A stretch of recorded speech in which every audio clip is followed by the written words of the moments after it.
recupere algo de la voz, así que podemos seguir. Bueno, vamos a entrar a esta parte de también la unidad 1, donde ya vamos a ir viendo,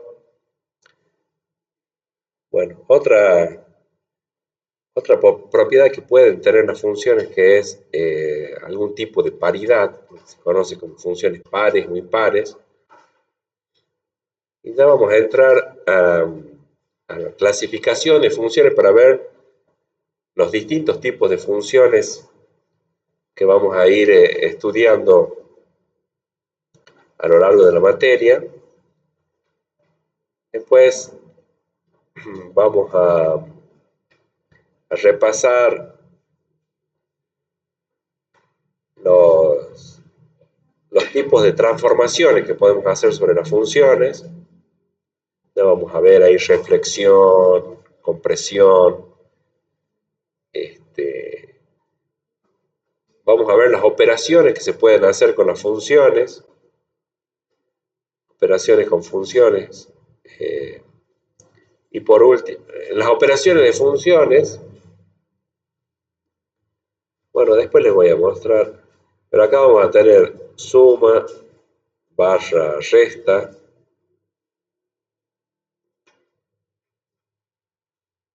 Vamos a tener producto o cociente de funciones.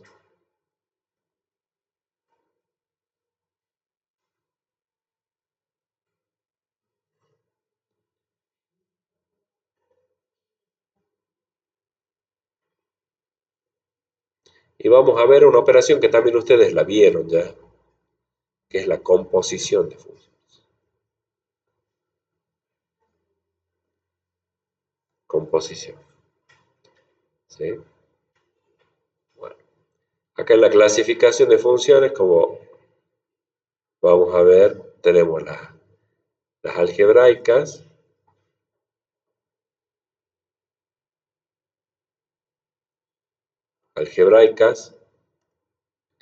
después están las trascendentes,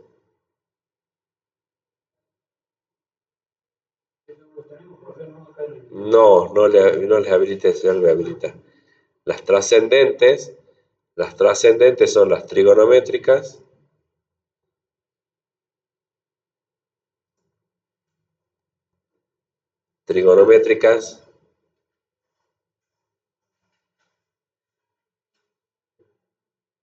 las exponenciales,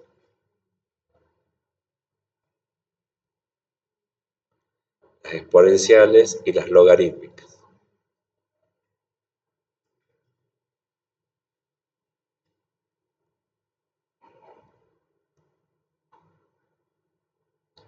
Y un tercer tipo de función que vamos a ver, que se llaman definidas por tramos.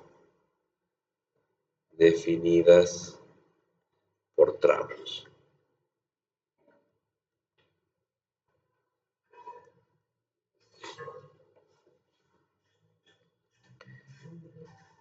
Quería mostrar, a ver,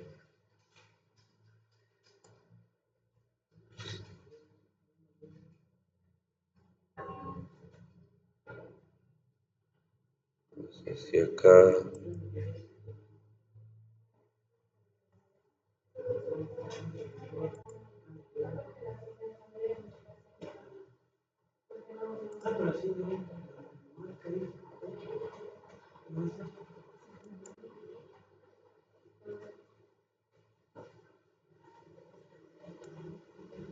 acá está, acá estaría el diagrama. Ah, no, este está de lo de hace rato.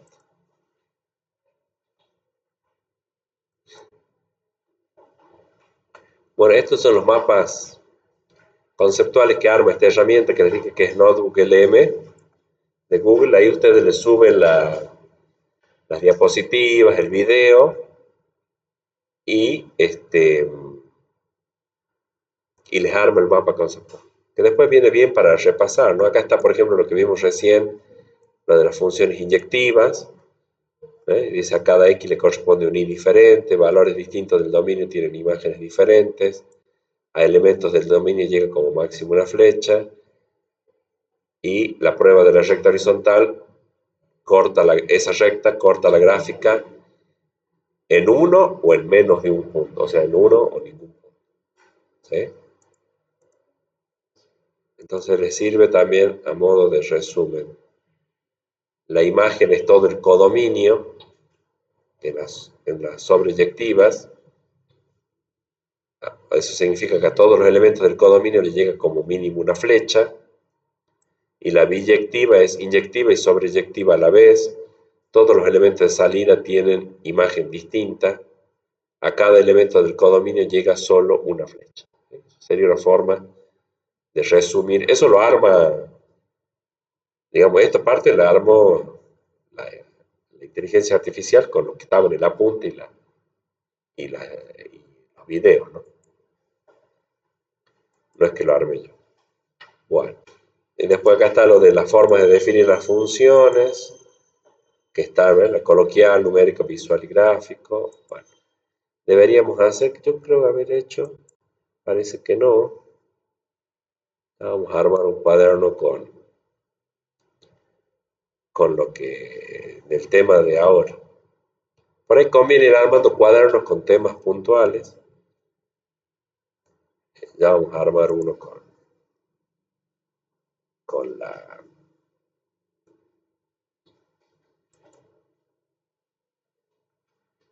Acá. A ver, acá está el mapa conceptual de lo que vamos a ver ahora. Esto es lo que les decía, esto es lo que vamos a ver en esta parte, en este archivo de diapositivas que vamos a tener ahora. La clasificación de funciones, algebraica, trascendentes y a tramos. ¿Ven? Después lo que son las funciones pares o impares.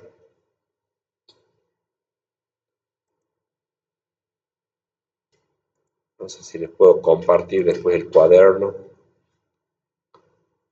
para que lo puedan analizar y si no lo hacen ustedes por su cuenta, porque acá cada uno después le puede empezar a hacer las preguntas que quiere. Y acá yo le pedí que haga un audio donde explica, le dije que solo explique lo que es lo de las funciones inyectivas, sobreyectivas.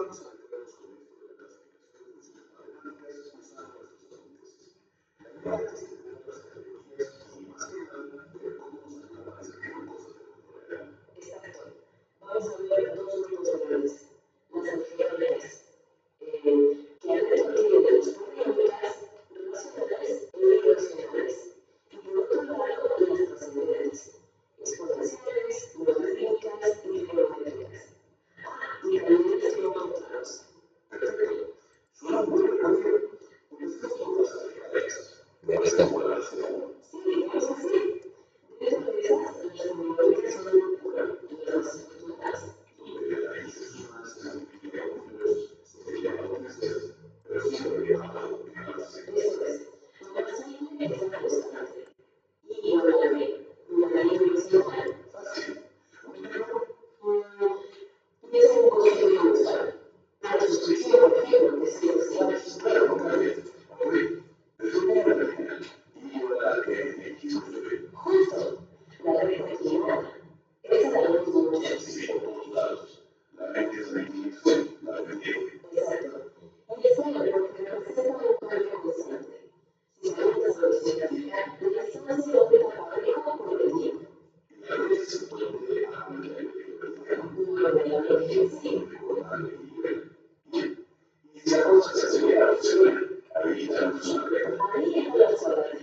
Bueno,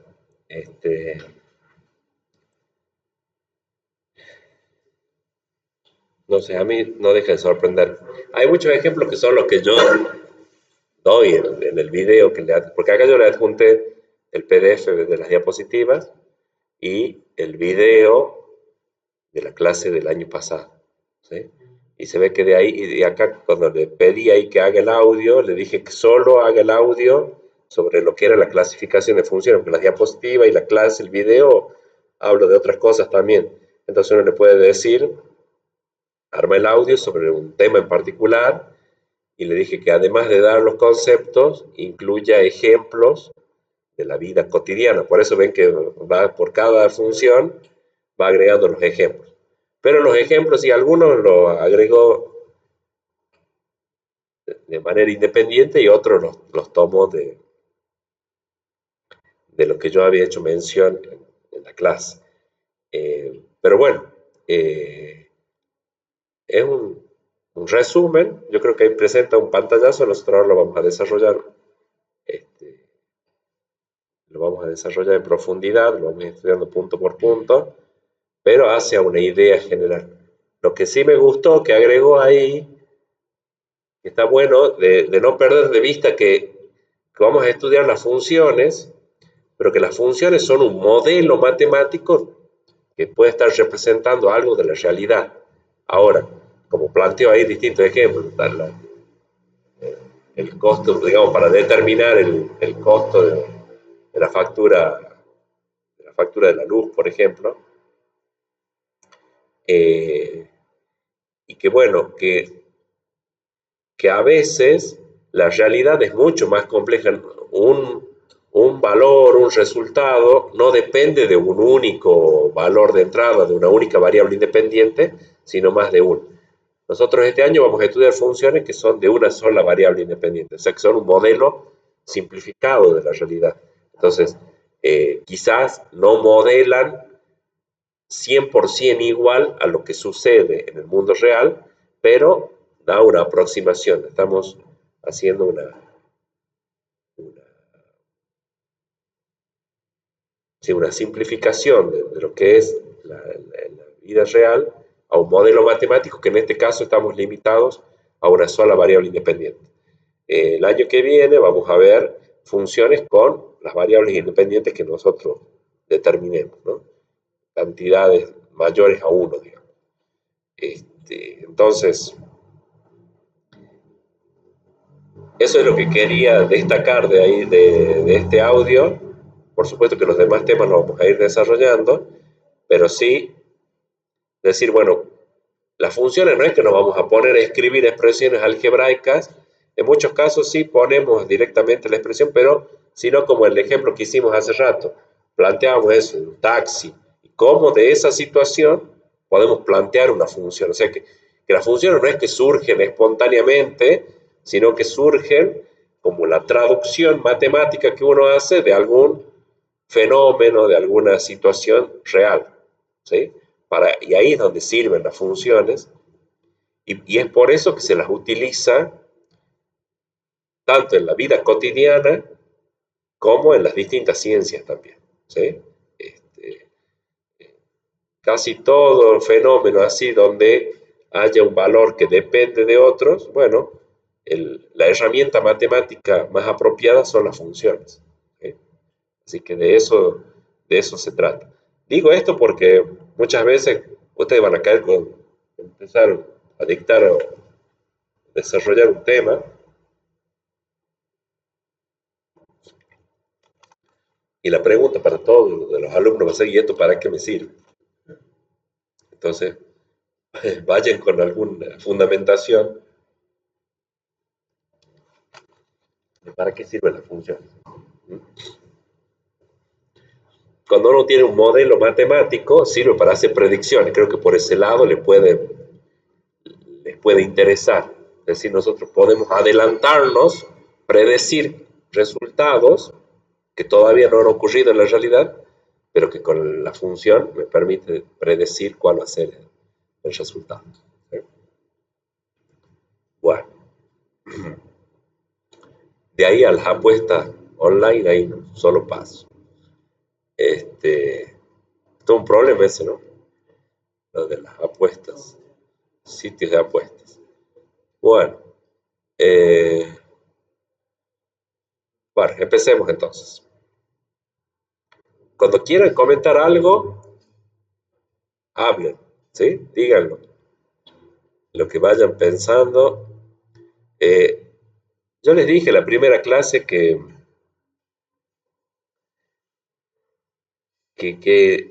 esto lo tienen que tomar no solo de decir venir a aprender los conceptos teóricos, aprender los procedimientos prácticos, sino que ustedes vayan haciéndose eh, la idea y vayan pensando, bueno, decir, ¿y esto cómo lo vamos a enseñar? ¿Sí? Este, yo por ahí algunas, lo que se me va ocurriendo, no, se los comento, pero bueno, ustedes también, bueno, en base ya a lo que están estudiando, a las otras materias, en base a lo que ya han aprendido, vayan también haciendo ese ejercicio. O sea, no es que solo se van a preocupar en aprender los contenidos, sino también, bueno, ir ya, sí, diseñando estrategias de enseñanza. Bueno, vamos rápidamente con lo que son las funciones pares e impares.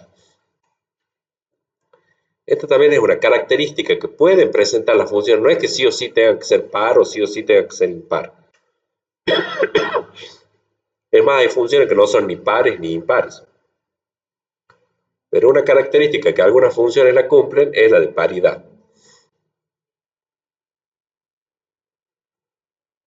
Y acá está, bueno, en símbolos, digamos, y gráficamente, cuando una función es par. Una función es par cuando a valores opuestos de la x le corresponden el mismo valor de imagen. A valores opuestos de la x le corresponde el mismo valor de imagen y, si queremos, para hacer mención. En símbolo sería esto. F de menos x es igual a f de x. Si lo tienen que definir formalmente,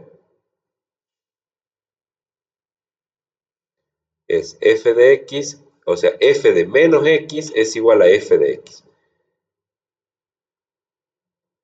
¿Qué es el símbolo? Está diciendo esto que les planteaba recién. ¿Ven? Acá son valores opuestos de la x, valores opuestos de x, opuestos en el signo, ¿no?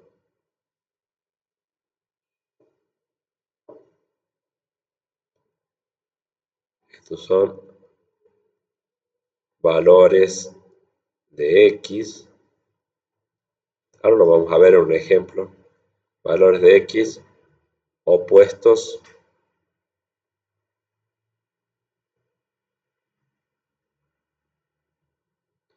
en signo. O sea, son del mismo valor, pero distintos signos.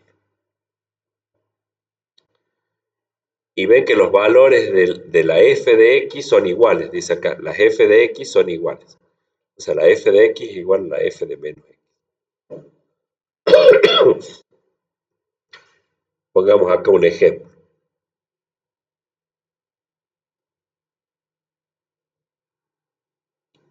Supónganse que este es 2 y este es menos 2.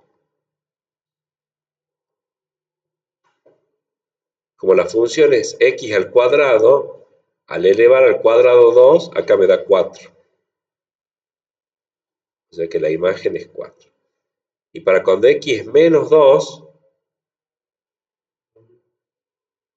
la imagen es 4. Es la misma. ¿Sí? Entonces acá podríamos decir, fíjense que se cumple. Acá dice f de menos x igual a f de x.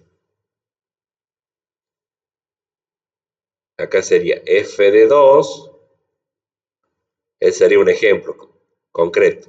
F de 2 tiene que ser igual a f de menos 2, de menos x. F de 2, dijimos, es 4. F de menos 2 también es 4. O sea que se cumple la igualdad.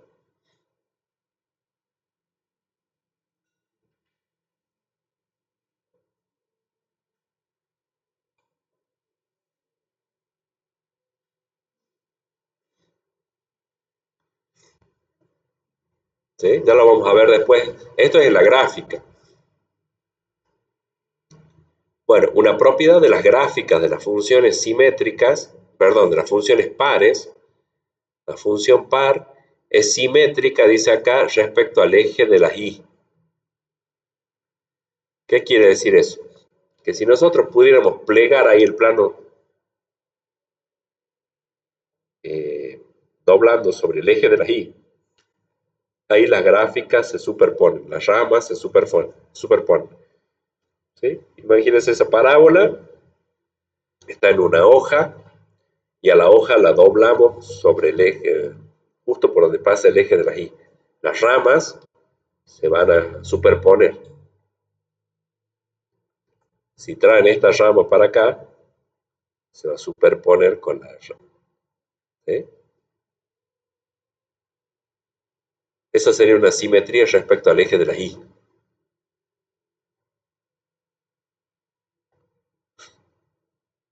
¿Está claro las funciones pares? ¿Sí? Bueno, están también lo que son las funciones impares. Y las funciones impares son aquellas que verifican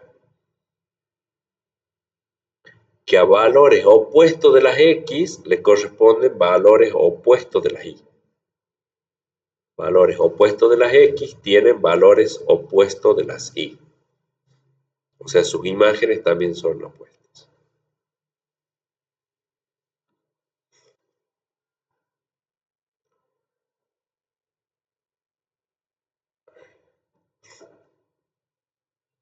Ahí está la gráfica de la función impar. Fíjense, acá si fuera, como es 2 al cubo la función, perdón, x al cubo, si x vale 2, la imagen sería 8. 2 al cubo, 8. Cuando x vale menos 2,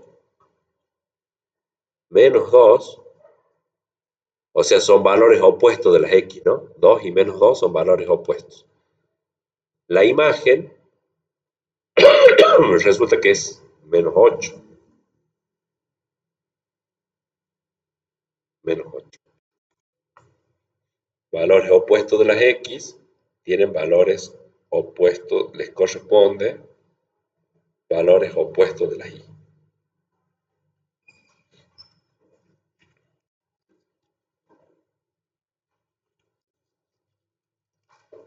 ¿Claro?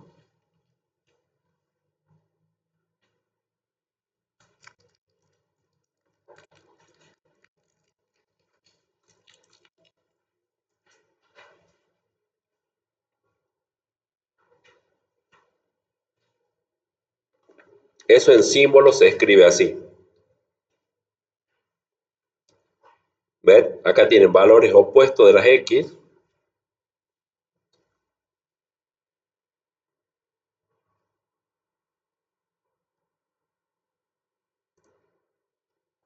Valores opuestos. Y los valores de las y también son opuestos, porque fíjense que este es menos f de x. ¿Mm? Hay otra forma alternativa que sería así.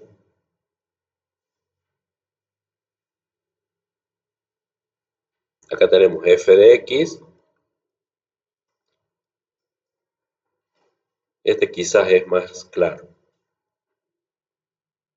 F de menos x. Y acá con ahí, hasta ahí sería como lo mismo que pusimos acá para par. Pero acá tiene que ser, para que sea impar, tiene que ser el valor de f de x tiene que ser opuesto también al otro.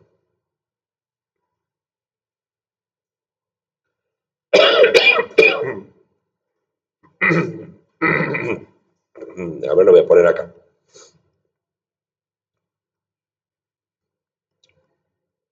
Como a ustedes les quede más claro. Lo podemos hacer acá, a ver, con esta alternativa. Sería así. Acá vamos a poner f de 2, para tomar el mismo ejemplo, ¿no? Tiene que ser igual a menos f de menos 2.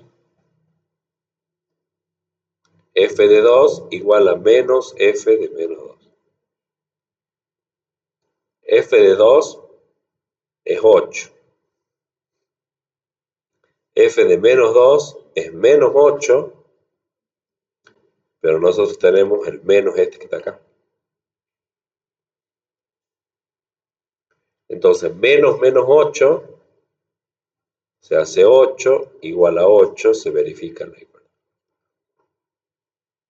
No es que las imágenes tienen que ser iguales, para que se verifique la igualdad, las imágenes tienen que ser opuestas en el signo, porque acá tenemos un menos nosotros.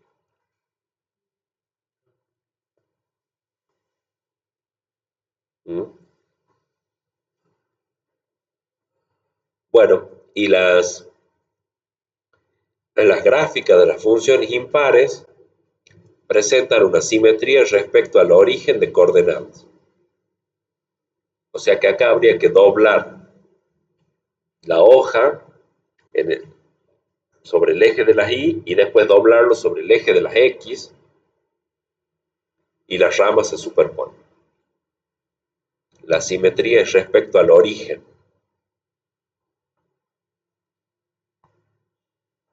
¿Mm?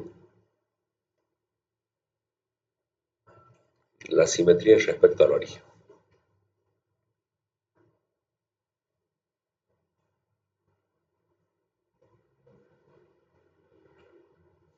Que capaz le podemos cambiar acá, ¿ver?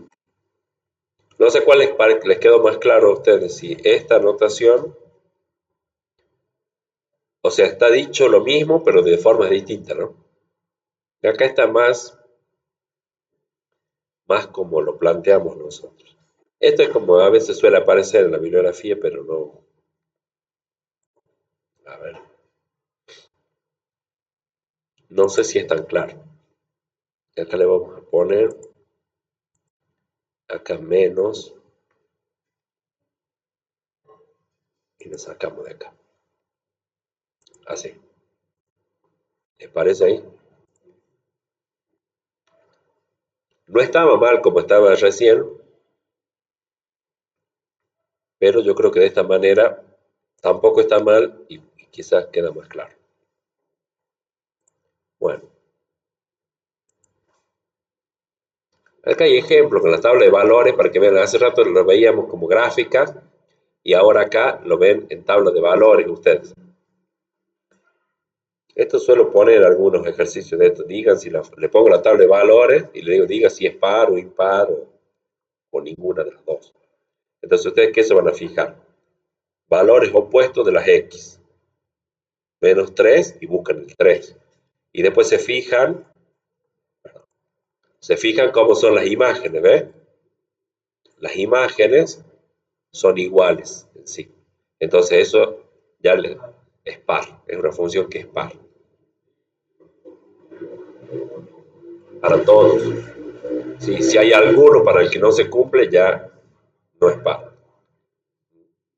Tiene que cumplirse para todo par de valores opuestos en el signo. Y bueno, y después ¿ves? Se cumple, es como bueno, lo que preguntabas ahí. Para menos 2 y 2 también se cumple. Es 4 en la imagen. ¿Sí? El único que va a ser es 0 que no tiene opuesto, digamos. Y acá hay otra función que es valor absoluto. Esto que está con barras es valor absoluto. Entonces, a ver, está bien. Valores opuestos en el signo les corresponde la misma imagen, 3. El mismo valor. Para menos 2 y 2 también les corresponde el mismo valor de imagen para esa pareja, digamos. Para menos 2 y para 2 la misma. O sea que son funciones pares, porque a valores opuestos del dominio tienen el mismo valor de imagen. El mismo valor y signo, ¿no? Y acá está la actividad para que ustedes calculen, completen, digamos, la tabla de valores y ver si es que son funciones pares o impares. 1 sobre x, por ejemplo. Entonces acá queda menos 1/3. Y para cuando x es 3, acá queda 1/3. Entonces ven, valores opuestos de las entradas, de las x, menos 3 y 3, les corresponden valores opuestos en las y. Es el mismo valor, 1/3, pero uno es positivo y el otro negativo. Y bueno, después lo mismo, para este va a quedar menos un medio, y acá va a quedar un medio positivo. Bueno, menos 1, 1. Bueno, y acá no existe, porque me quedaría dividido en cero, ¿no? No existe imagen para cero. Bueno, entonces es impar. Y acá estaría la tabla de valores de la gráfica de recién. Menos 3 al cubo, 3 por 3, 9, por 3, 27. Base negativa, exponente impar, resultado negativo. ¿Eh? Menos 8,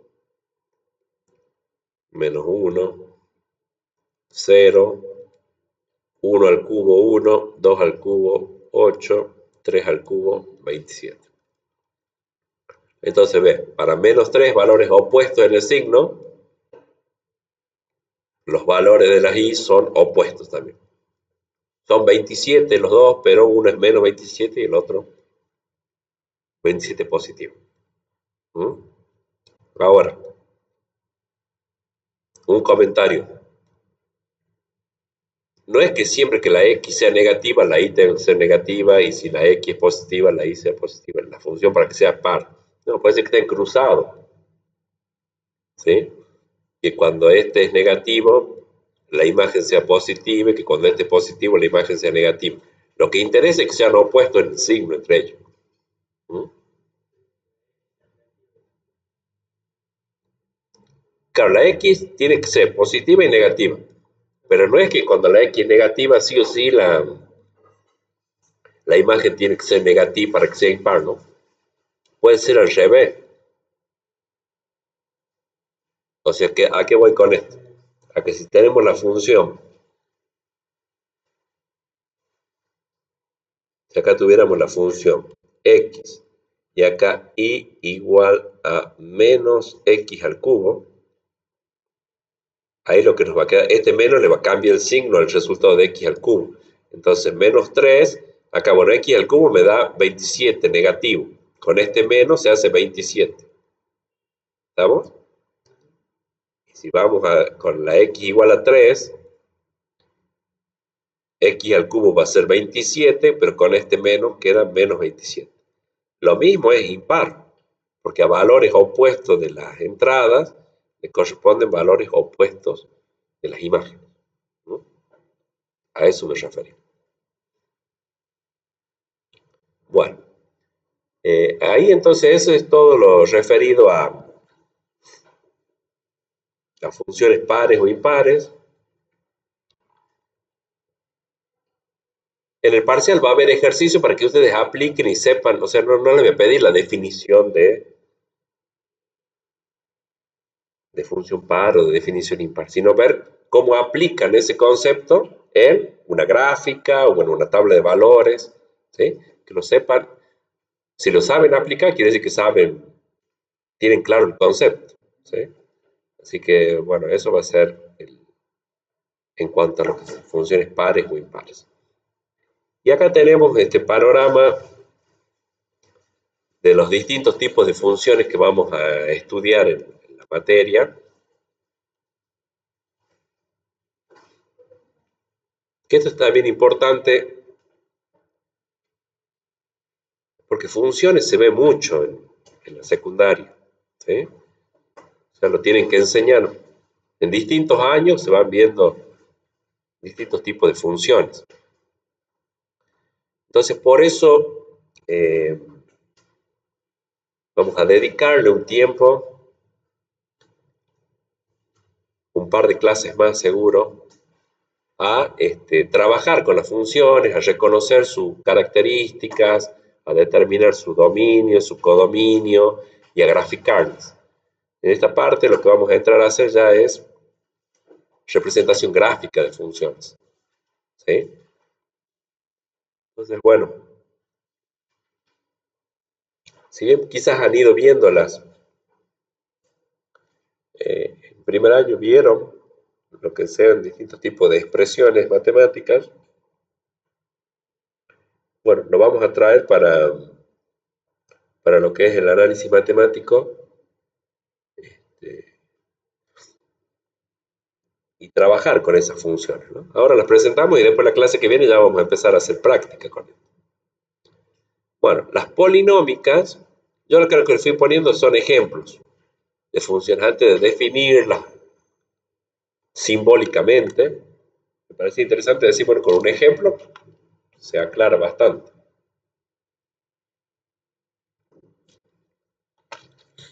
En las polinómicas, perdón, en lo que serían funciones algebraicas, tenemos lo que se denomina las polinómicas. A veces se les agrega polinómicas enteras, ¿sí?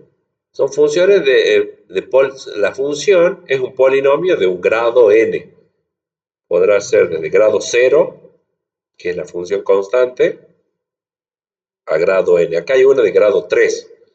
Acuérdense que el grado se lo da al polinomio el mayor exponente al que aparezca elevado a la x. Acá en las funciones polinómicas, entonces la x va a estar en la base de unas potencias, y el exponente va a ser, el exponente tiene que ser, este n, tiene que ser mayor o igual que 1. Perdón, mayor o igual que 0.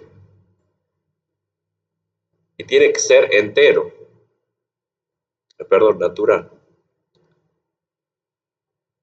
N tiene que ser un exponente, n tiene que pertenece a los naturales. N pertenece a los naturales. O sea, no puede ser un medio, porque ahí si no ya entraríamos, o sean irracionales. ¿Sí? Tiene que ser natural. O entero positivo, si usted quiere. ¿Sí? Por eso fíjense, acá, en este que está el 1 solo, es porque la x está elevada a la 0, ¿no? Es por eso.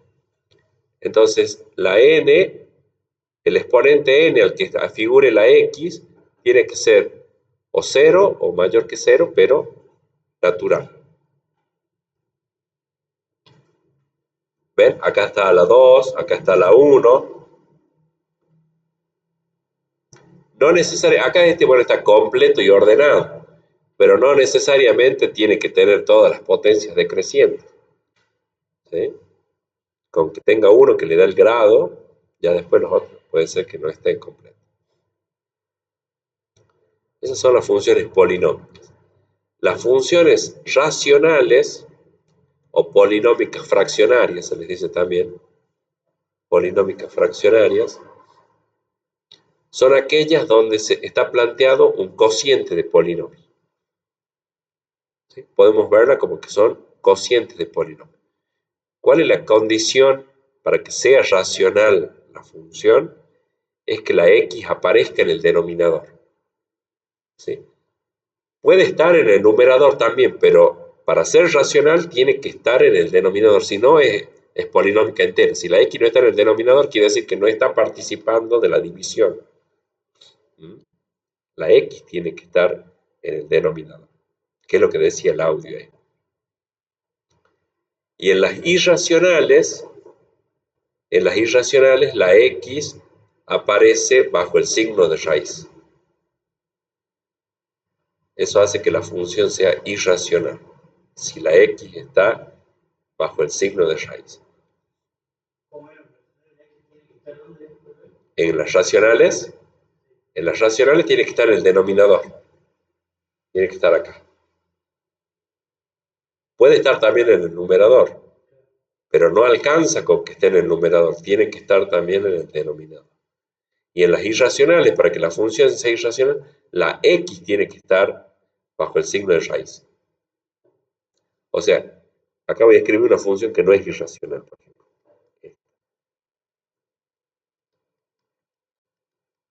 X al cuadrado más raíz de 5, le pongamos ahí. Esa no es irracional. No es irracional. ¿Por qué? Porque la x no está bajo el signo de raíz. Está bajo el signo de raíz es el 5, pero la x no. O sea que esta es una función polinómica de grado 2. Es como esta, pero de grado 2. ¿Sí? Bueno, y después está el otro grupo que son las funciones trascendentes, que sería lo contrario a los algebraicos. Acá no hay polinomio. No hay polinomio.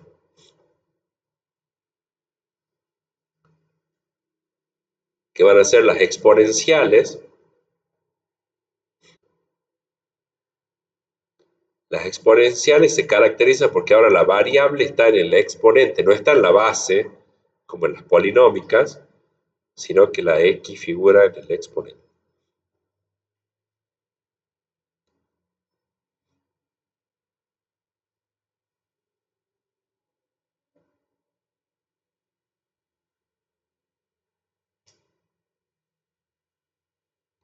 Las logarítmicas, bueno, vamos a tener que la x está como argumento de un logaritmo, como logaritmando, el logaritmando. Y en las trigonométricas, bueno, acá hay un ejemplo con seno, pero podría ser seno, coseno, tangente, arcoseno, arcocoseno, arcotangente. Hay otras que no, que seno hiperbólico, coseno hiperbólico.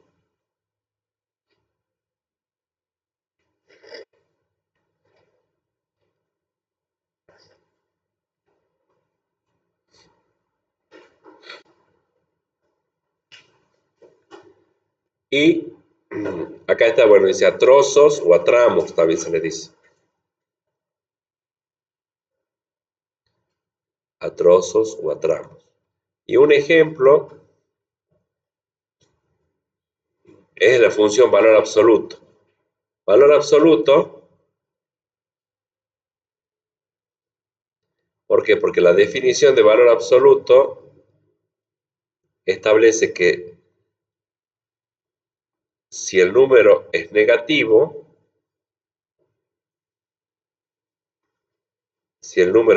o sea, si x es menor que 0, el valor absoluto del número es ese número cambiado de signo.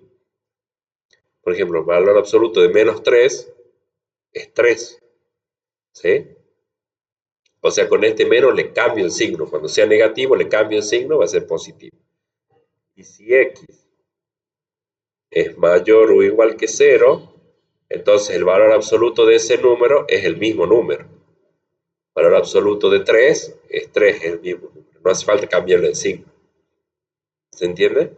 Entonces son reglas distintas. ¿Por qué son definidas a trozo o a tramo?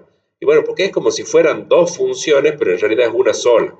Lo que pasa es que existe una regla para determinar la imagen para un tramo del dominio y existe otra regla para calcular la imagen en otro tramo del dominio. Es como dice ahí el audio, es como si tuviéramos un rompecabezas.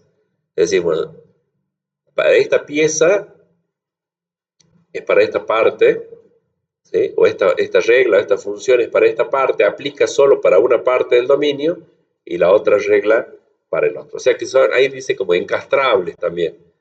Son, son gráficas o funciones que se van encastrando. Hay un punto en el que deja de ser una y pasa a ser la otra. Bueno, esas son las funciones que vamos a ir viendo. No sé si hay alguna duda, alguna pregunta.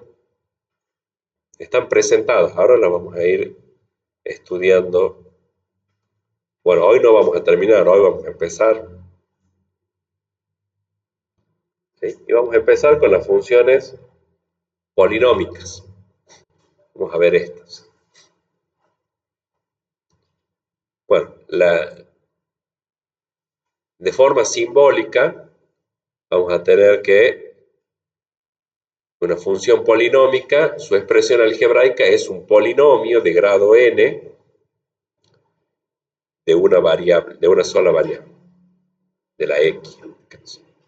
Entonces tenemos la x elevada a un exponente n multiplicada por un coeficiente a sub n, le vamos a llamar para ese término n, enésimo. La x puede ser más x elevada a un exponente 1 menos que el exponente este más grande, multiplicada por un coeficiente. Acá tienen ejemplos, ¿no? Acá sería, ¿ver? X al cubo. Bueno, este menos quiere decir que es un más y que el coeficiente que está multiplicándola es un menos 1. Fíjense que no tiene el término cuadrático, digamos, con la x elevado al cuadrado. ¿Por qué es eso? Bueno, porque el coeficiente que lo multiplica es 0. ¿Sí? Por eso no aparece, digamos. Por eso no aparece ese término. ¿Sí? O sea, si lo tuvieron que escribir como plantea la forma teórica, esto sería 1 por x al cubo más menos 1, no, más 0 por x cuadrado, que no está, más menos 1 por x más 1 por x a la 0, digamos. Ahí estaría completo, si lo tuviéramos que completar al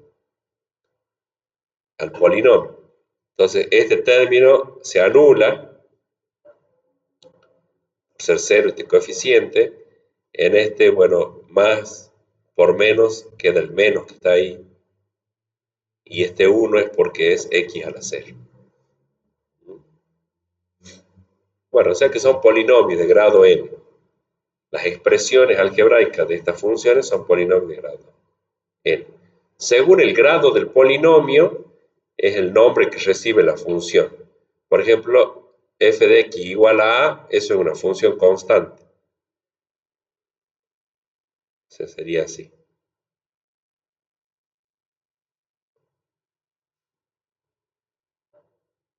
Ahí pasa por a.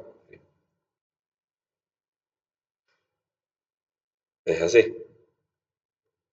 Cualquiera sea el valor de x, el valor de la y siempre es a. Tanto para positivo como para negativo. Eso es una función constante. Es un polinomio de grado 0. ¿Por qué? Porque sería como que es a por x a la 0. Entonces queda a nada más porque es x a la 0 es 1. Esto sería a por 1, que nos da a. Bueno, cuando el polinomio es de grado 1, tenemos lo que es la función lineal. Bueno, ya saben que y eso lo vamos a estudiar, el tema de la gráfica de la función lineal. Cuando el polinomio es de grado 2, tenemos una función cuadrática. Cuando el polinomio es de grado 3, tenemos una función cúbica. Acá yo les puse gráficas, porque hasta grado 2, son las que solemos graficar generalmente a mano. Ya estas funciones, todavía no tenemos suficiente información. Cuando veamos derivadas, vamos a poder hacer gráficas más aproximadas. Por ejemplo, esta es una parábola cúbica, una función cúbica. Este es un ejemplo de una función polinómica de grado 4. ¿Sí? Esa sería la gráfica de esta función. Y para una función polinómica de grado 5, en este caso esta función genera esa gráfica. ¿Sí? Funciones polinómicas. Entonces la x está elevada a un exponente natural o 0. Natural, acuérdense que es 1, 2, 3, 4, ¿sí? O el 0, nada más. Esos son los exponentes a los que puede estar la x. Y a su vez puede estar multiplicada por un coeficiente constante. Y después sumado cada uno de esos términos, esos monomios, digamos. Esos monomios los que constituyen un polinomio. ¿Sí? Bueno. Acá en esta diapositiva lo que quiero decir es este es el coeficiente principal. Esto se llama coeficiente principal. Coeficiente principal. Es el que le da digamos, el coeficiente que está en el término que le da el grado al polinomio. ¿Y por qué es importante el coeficiente principal? Porque en las funciones polinómicas de grado 2 o superior, lo que hace es, influye, digamos, en la orientación, hacia dónde apuntan las ramas de la gráfica de la función. Cuando el coeficiente principal es positivo, las ramas van hacia arriba. ¿No? Y cuando es negativo, menor a 0, las ramas van hacia abajo. Acá hay un polinomio, una función cuadrática, un polinomio de grado 2, y en el caso del polinomio de grado 4 también sigue la misma lógica, digamos. Las ramas de ese polinomio apuntan hacia arriba siempre y cuando el coeficiente principal sea positivo. Eso en el caso de las funciones polinómicas de grado par. Y en el caso de las funciones polinómicas de grado impar, si el coeficiente principal es mayor a 0, entonces hacia la izquierda la rama apunta hacia abajo, hacia la derecha hacia arriba, y en cambio cuando el coeficiente principal es negativo, se invierte ese comportamiento. Hacia la izquierda va hacia arriba y cuanto más a la derecha, más hacia abajo se va la función. ¿Sí? Eso para tener en cuenta al momento de graficar estas funciones. Es el signo de ese coeficiente el que influye en el hecho de hacia dónde van a apuntar las ramas. Bueno, y veamos lo de la función lineal o afín. Bueno, las gráficas son rectas, es un polinomio de grado 1, ¿no? En geometría lo suelen ver así, como y igual a mx más b.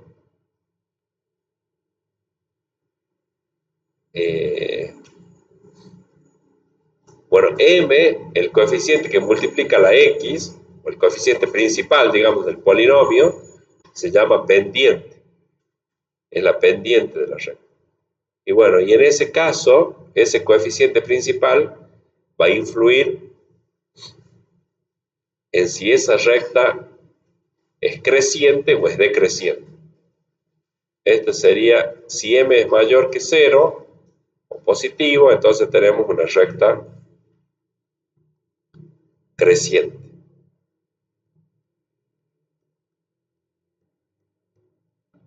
Y cuando m es negativo, es menor a 0, entonces tenemos una recta decreciente.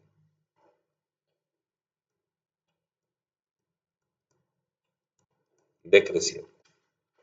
¿Qué significa eso? Bueno, creciente es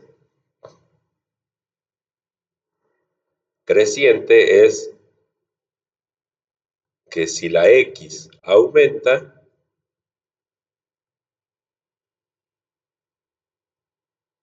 entonces la y también aumenta.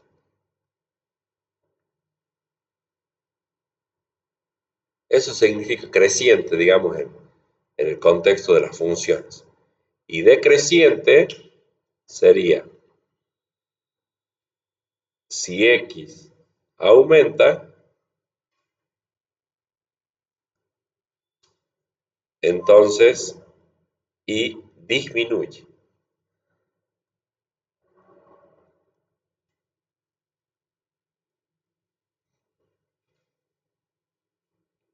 ¿Ven acá? Acá la x, por ejemplo, vale 1 y la y vale 2.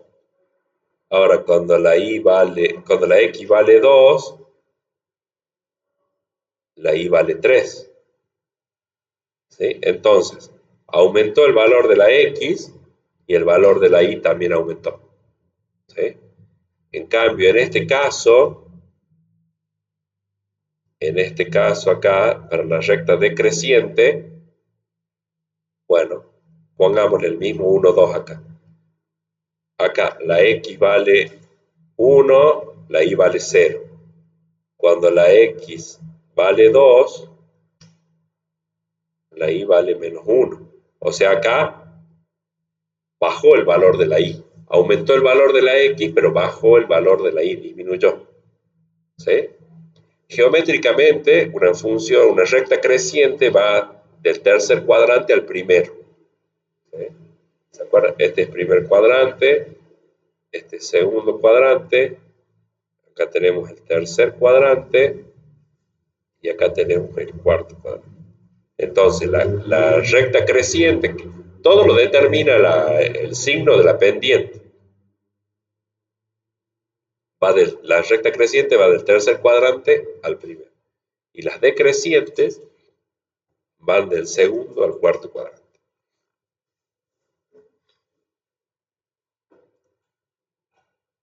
Bueno, vamos a hablar bastante de esto. Como les digo, se puede hablar mucho de lo que es la función lineal. No sé si ya la han trabajado, coméntenme eso. ¿Han visto? ¿Han trabajado con la función lineal el año pasado? Cosa de no repetir tema, ¿no? La idea es no detenernos en algo que ustedes ya saben. ¿Sí? Bueno, función lineal, se pueden distinguir tres tipos de función lineal. Lo que es la función constante, que es cuando la pendiente vale 0, que es lo que les decía yo hace rato. I igual a 3, por ejemplo, o I igual a menos 3. Son dos ejemplos de dos funciones constantes. Después está la función lineal propiamente dicha, que es cuando B vale 0, cuando el término independiente vale 0. ¿Sí? O sea que la función es solo I igual a mx. I igual a mx. Es una función lineal, es una recta que pasa por el origen, o sea, pasa por el origen de coordenadas, ¿sí? Y bueno, ahí hay dos ejemplos, a ver, lo voy a agrandar. Acá hay dos ejemplos de función. ¿Ve? I igual a 2x, no tiene término independiente. Entonces, la recta pasa por el origen. Después, en este caso la pendiente vale 2, por eso es creciente la recta. Y en este caso, I igual a menos 2x, la pendiente vale menos 2, entonces, al no tener término independiente, o el término independiente vale 0, entonces la recta pasa por el origen. Y hay otra función que es la función identidad, donde el término independiente vale 0 y la pendiente vale 1. O sea que la función queda así, I igual a x, la función identidad. O sea, el valor de salida es el mismo que el que entra, el mismo valor de entrada. ¿Mm? Bueno, esa recta pasa por el origen, tiene pendiente 1. Bueno, y forma ángulo de 45 grados con el eje de las x. A ver eso. ¿Se acuerdan de eso? Es la relación o la interpretación trigonométrica de la pendiente. Lo vamos a ver, lo vamos a ver en detalle más adelante. Bueno, acá está.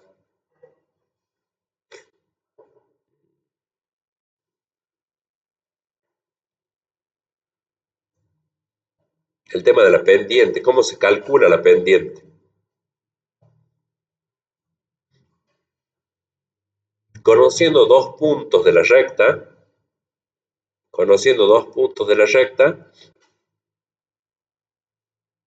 la pendiente se calcula así, I2 menos I1 sobre X2 menos X1. ¿Sí? Acá están los puntos. Digamos, una recta que pasa por el punto P de coordenadas X1 y 1 y que pasa por un punto Q de coordenadas X2 y 2. ¿Sí? Entonces ahí lo que en el numerador va la diferencia de las ordenadas y en el denominador la diferencia de las abscisas, ¿sí? Que está acá en el gráfico, ¿eh? Acá estaría el punto x1 y 1, ahí está el punto x1 y 1, y este sería el punto P de coordenadas x2 y 2. ¿Sí? Entonces, bueno, esto lo vamos a ver más adelante. Nosotros esta letra griega delta, ese triangulito, es una letra griega que se llama delta. Delta. Y en el contexto del análisis matemático, esto se lo lee como incremento. Se usa esa letra para denotar a lo que se llama incremento.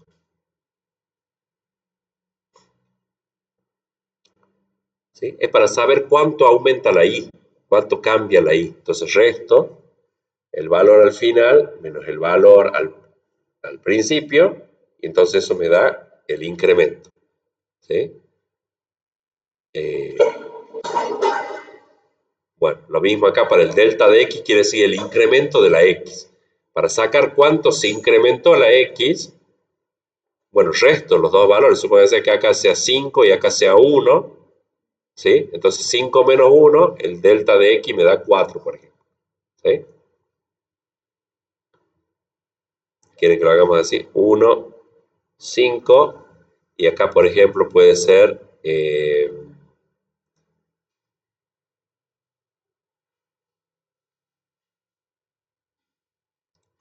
necesito que me den 3. Vamos a poner 3, 6. 3, 6. Entonces, ¿qué van a hacer ustedes? I2 menos I1. Van a ser 6 menos 3. X2 menos X1. 5 menos 1. Eso les da 3 sobre 4. Entonces la pendiente es 3 cuartos. ¿Sí? Bueno, entonces, el X2 menos X1 lo que me está diciendo en la pendiente es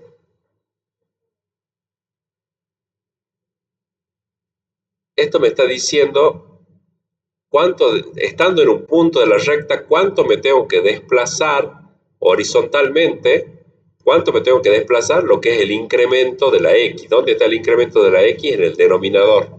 Entonces me desplazo 4. O sea, tanto como indique el denominador. Y después tengo un ascenso vertical, que puede ser para arriba un ascenso o un descenso, que va a ser, en este caso, una cantidad igual a la que está en el numerador. En este caso, como es 3 positivo, subo 3. Y así se llega a otro punto de la recta. Así es como se trabaja con la pendiente de la recta cuando uno quiere graficarla, por ejemplo. Está en un punto y si la pendiente es 3 cuartos, como en este caso, ustedes siempre hagan el desplazamiento horizontal eh, como indique acá el denominador. Siempre tómenlo a la derecha esa cantidad. Y si la pendiente es negativa, tómenlo que el valor del numerador es negativo. Entonces, si el numerador es positivo, sube. Si el numerador es negativo, baja. ¿Sí?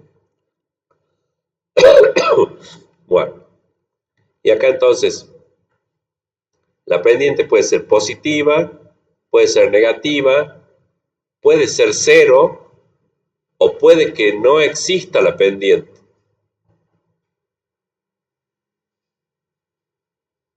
¿Cuándo va a ser positiva la pendiente? Cuando el punto que está más a la derecha esté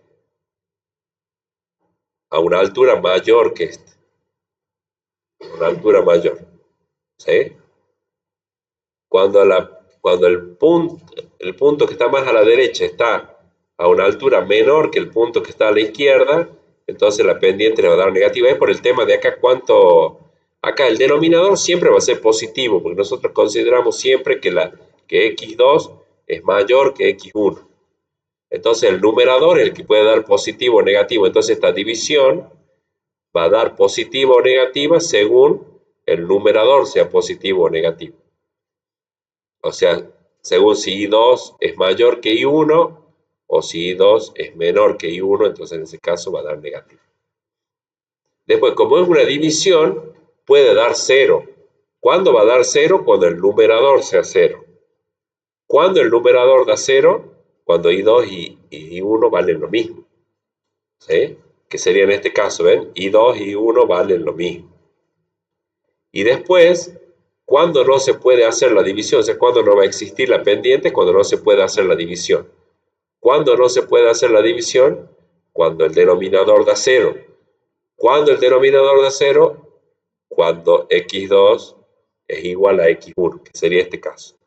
O sea, una recta con pendiente, una recta vertical tiene pendiente indefinida, se dice. ¿Sí? Pendiente infinita, suelen decir algunos, pero no existe la pendiente de eso, es vertical. ¿Sí? Bueno, todo eso en cuanto a la pendiente. ¿Y qué otra cosita más? Sí. Lo otro, ya para finalizar, lo de función lineal, es lo de rectas paralelas y perpendiculares. ¿Sí?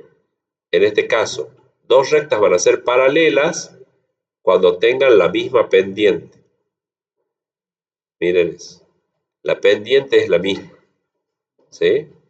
Este le llamemos M1, M1 igual a 3, y la recta de la pendiente 2 es también, menos 3. Menos 3.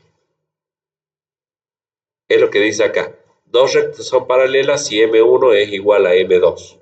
O sea, la pendiente de la recta 1 es igual a la pendiente de la recta 2. No importa el valor de la ordenada al origen. Importa el valor y signo de la pendiente. Cuando coincidan en valor y en signo, entonces las rectas son paralelas. Es la condición de paralelismo. Y para que las rectas sean perpendiculares, bueno, acá dice que el producto de las pendientes tiene que dar menos 1. De acá, si ustedes quieren, pueden sacar así. ¿Ves que dice M1 por M2 igual a menos 1?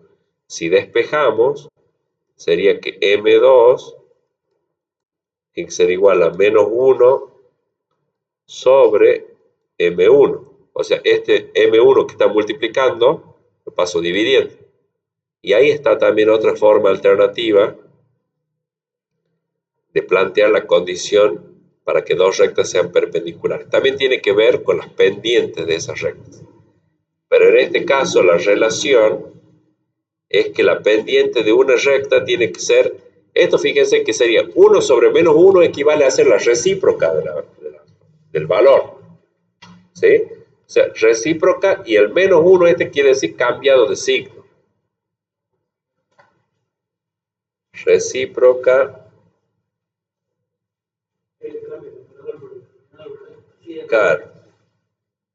Recíproca quiere decir invertir el numerador y el denominador.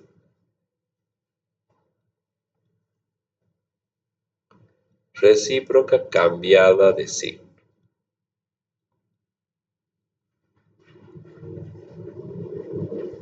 Entonces, fíjense, acá se cumple, miren. Esta recta tiene pendiente 4/3. Entonces, si nosotros queremos una recta perpendicular a esa, tenemos que plantear que la pendiente sea la recíproca cambiada de signo. 4/3 invertimos numerador y denominador, se invierten y se cambia de signo. Entonces la pendiente tiene que ser menos 3/4.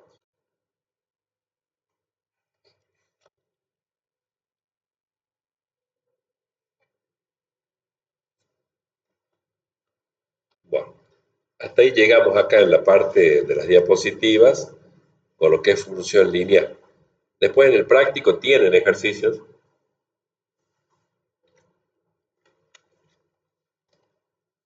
Tienen ejercicios en el práctico de función lineal. La clase que viene ya empezamos con función cuadrática. ¿Sí? Y continuamos con el estudio de las funciones.